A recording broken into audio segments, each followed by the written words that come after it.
So hello my dear प्यारे प्यारे students, welcome back to my YouTube channel. आज की वीडियो में हम यूनिट 3 का इंट्रोडक्शन देखने वाले हैं। बाकी जो हमारा यूनिट 3 का जो हमारा प्ले है वो हम नेक्स्ट वीडियो में कवर करेंगे। ठीक है, आज की वीडियो में सिर्फ हम इंट्रोडक्शन देखेंगे यूनिट 3 का। एंड प्लस पहले की यूनिट जो है हमारा यूनिट 2 वो हमारा कंप्लीट हो चुका है, तो पहले की वीडियोज़ में जाके आप देख लीजिएगा। तो चलिए स्टार्ट करते हैं आज के नए चैप्टर से, that is Abhijnana Shakuntala textual analysis.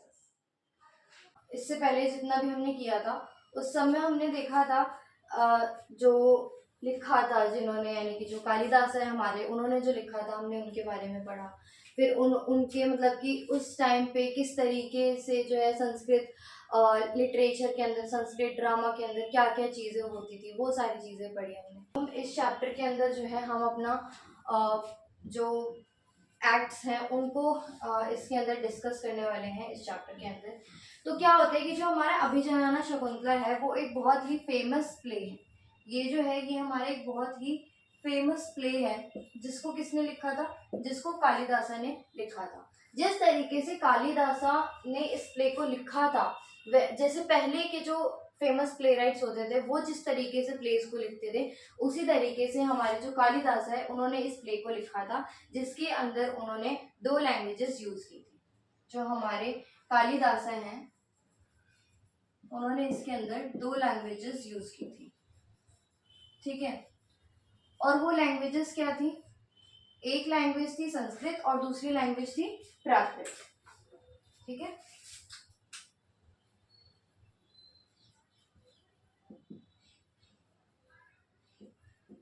तो एक लैंग्वेज थी संस्कृत और दूसरी लैंग्वेज थी प्राकृत। संस्कृत मैंने आपको पहले भी बताया था कि संस्कृत जो है वो नोबल यूज करते थे, जो किंग्स होते थे, जिनकी जो अपर कास्ट के लोग होते थे वो यूज करते थे। ठीक है, तो बेसिकली संस्कृत कौन यूज करते थे? Upper caste people. ठीक है, अपर कास्ट के लोग यूज करते थे। और वहीं जो प्राकृत है वो काफी सिंपल फॉर्म लैंग्वेज था।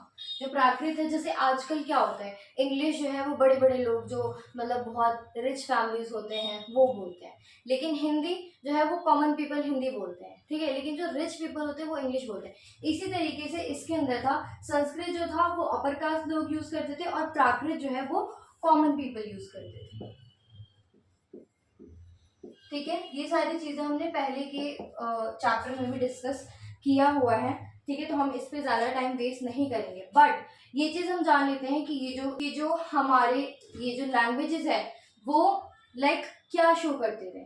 तो वो ये शो करते थे, this shows that society at that time was divided by class and language. उस टाइम पे जो सोसाइटी है वो किस किस बेसिस पे डिवाइड था? उस टाइम पे जो हमारा सोसाइटी था that was based on class and language. ठीक है, तो हमने इतने पार्ट में हमने क्या देखा कि जो हमारा अभिजनाना शकुंतला है वो एक बहुत ही फेमस प्ले है जो कि कालिदासा ने लिखी थी। कालिदासा बाकी फेमस प्ले राइट्स की तरह ही कालिदासा भी थे, और ये भी जो है अपने प्ले में, अपने वर्क में जो है 2 लैंग्वेजेस का यूज करते थे, Sanskrit and Prakrit. Sanskrit language upper caste के लोग यूज करते थे, जबकि प्राकृत जो है कॉमन लोग यूज करते थे। तो इस चीज से ये जो 2 लैंग्वेजेस यूज की जाती थी उस टाइम पे, हमें इससे ये पता चलता है कि जो सोसाइटी थी उस टाइम पे उनको डिवाइड किया जाता था on the basis of class and languages. ठीक है, अब ये जो टाइटल है अभिजनाना शकुंतला, इसका मतलब है द रिकॉग्निशन ऑफ शकुंतला। क्या मतलब है इसका? The recognition of Shakuntala. कहाँ पे लिखूं, तो जगह ही नहीं है। तो ये जो अभिजनाना शकुंतला है इसका मतलब है रिकॉग्निशन ऑफ शकुंतला।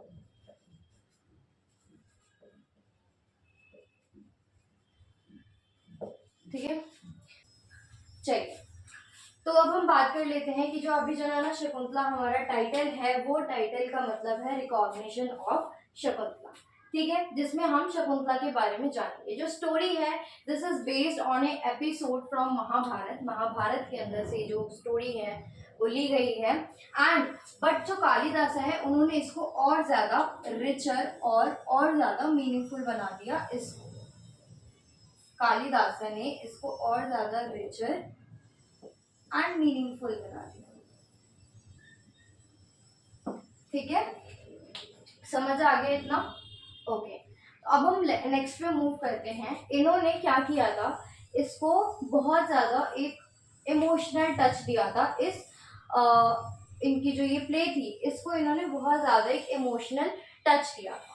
ठीक है, जो भी हमने महाभारत में हम देखते हैं उसके अंदर इतना ज़्यादा डीप में चीज़ें नहीं बताई गई हैं, बट जो हमारे कालिदास है उन्होंने चीज़ों को उसके अंदर जो उनको ज़रूरी लगी वो सारी चीज़ों को उन्होंने बहुत अच्छे से एक्सप्लेन किया। उसके अंदर इमोशंस दिखाए, उसके अंदर और भी चीज़ें चेंज करके, मतलब उन्होंने उस प्ले को और ज़्यादा रिचर और ज़्यादा इमोशनल बना के हमें दिखाया। ठीक है, now he gave the character specially Shakuntala. कौन? स्पेशली शकुंतला। ये किसी को लेना है स्क्रीनशॉट है तो यू कैन टेक। चलिए,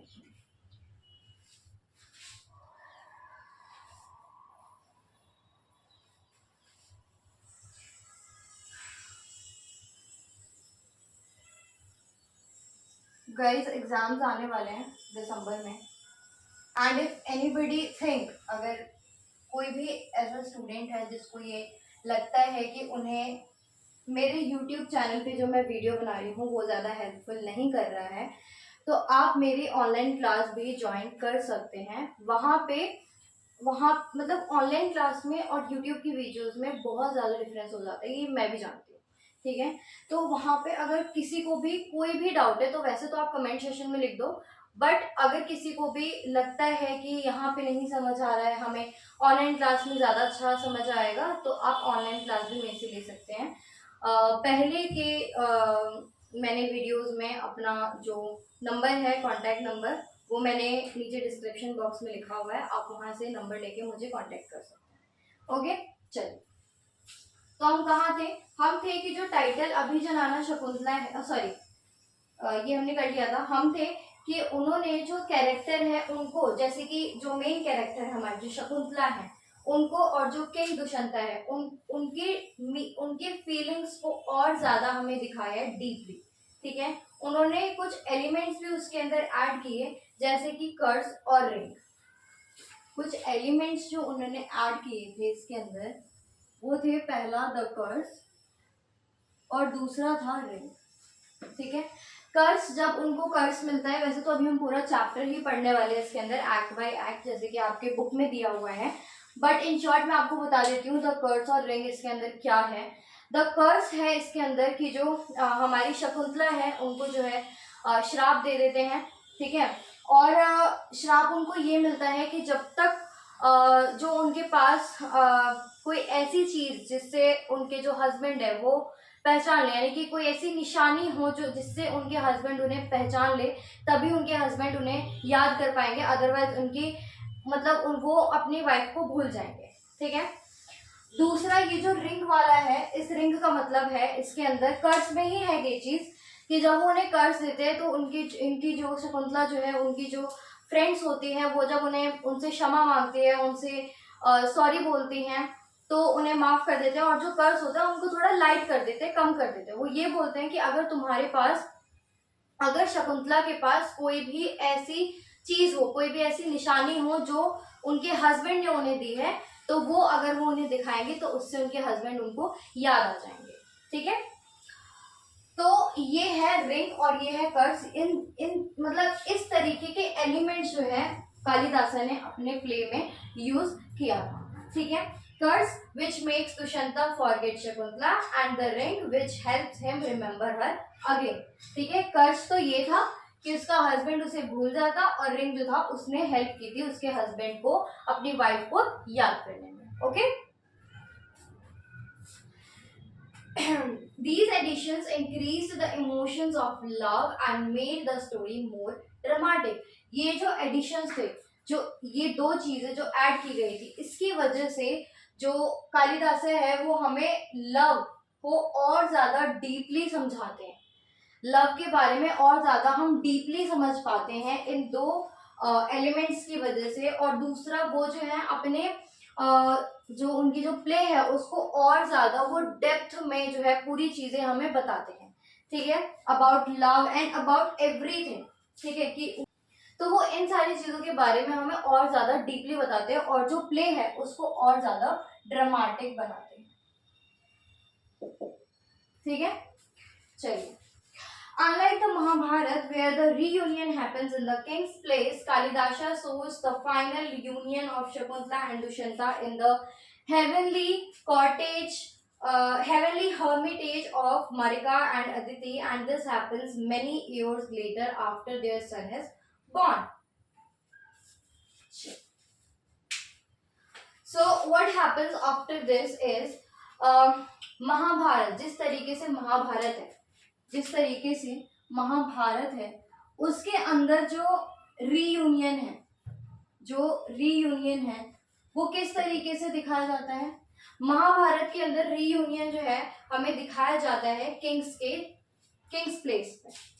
ठीक है, हमें महाभारत में यूनियन कहाँ दिखाया जाता है, किंग्स प्लेस पे। ठीक है, लेकिन जो अभिजनाना शकुंतला है उसके अंदर जो रीयूनियन है वो कहाँ दिखाई जाती है, hermitage of Marica and Aditi. जो हमारी अभिजनाना शकुंतला है, सिर्फ शकुंतला लिखते हैं, जो हमारी शकुंतला है उसकी रीयूनियन कहाँ पे दिखाई जाती है,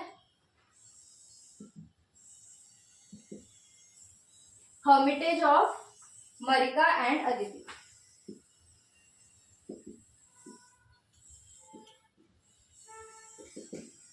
ठीक है, ये दोनों में डिफरेंस है।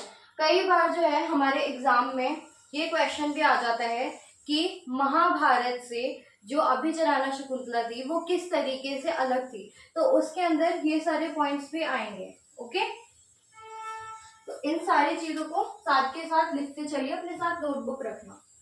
चलिए, ये जो रीयूनियन है शकुंतला के अंदर, जो रीयूनियन होता है शकुंतला का और उसके हस्बैंड का, तो वो रीयूनियन काफी सालों बाद होता है, उसके बच्चे होने के बाद।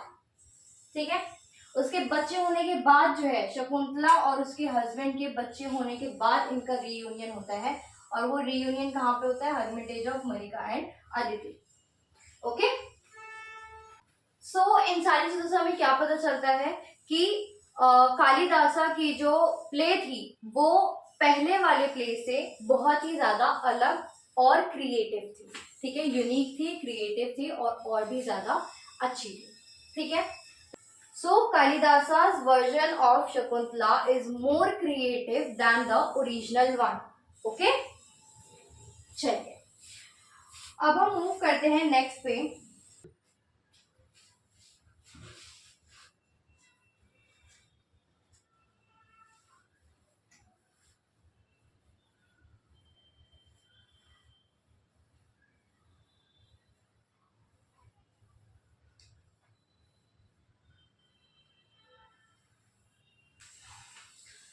बहुत सारे बच्चों को नोट्स के बारे में जो है बहुत ज़्यादा कंफ्यूजन था।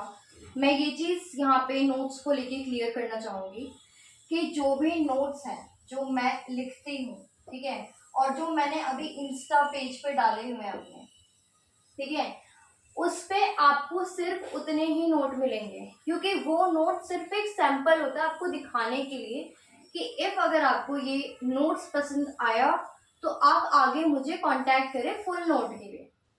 वहाँ पे जो मैंने नोट्स डाले हुए हैं इंस्टा पेज पे, वहाँ पे कैप्शन में मैंने क्लियरली लिखा हुआ है ये सारी चीज़ें, बट स्टिल कुछ स्टूडेंट्स हैं जो मुझे मैसेज कर रहे हैं कि आप वो नोट्स, बाकी जो बचे हुए हैं वो नोट्स डाल दो।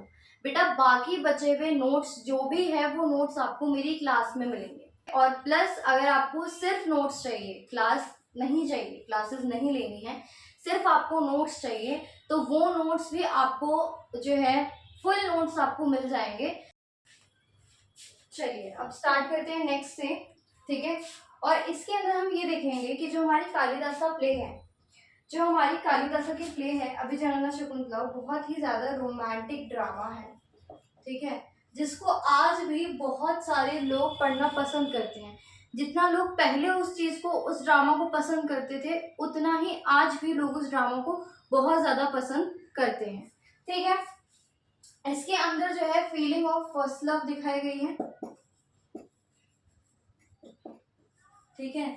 इसके अंदर जो है हमें दिखाई गई है उस टाइम के जो सोशल एंड कल्चरल वैल्यूज दिखाई गई है, ठीक है। ये किस तरीके से दिखाई गई है, फीलिंग ऑफ फर्स्ट लव के अंदर हमें ये दिखाया गया है कि किस तरीके से शकुंतला और जो उनके हस्बैंड है उनके बीच में जो है प्यार होता है, उनके बीच का जो वो दूर होते हैं, उनका सेपरेशन हमें दिखाते हैं, ठीक है। फिर उनका पेन दिखाते हैं, उनका जो लव है वो दिखाते हैं, उनका जो सेपरेशन है वो दिखाते हैं, ठीक है।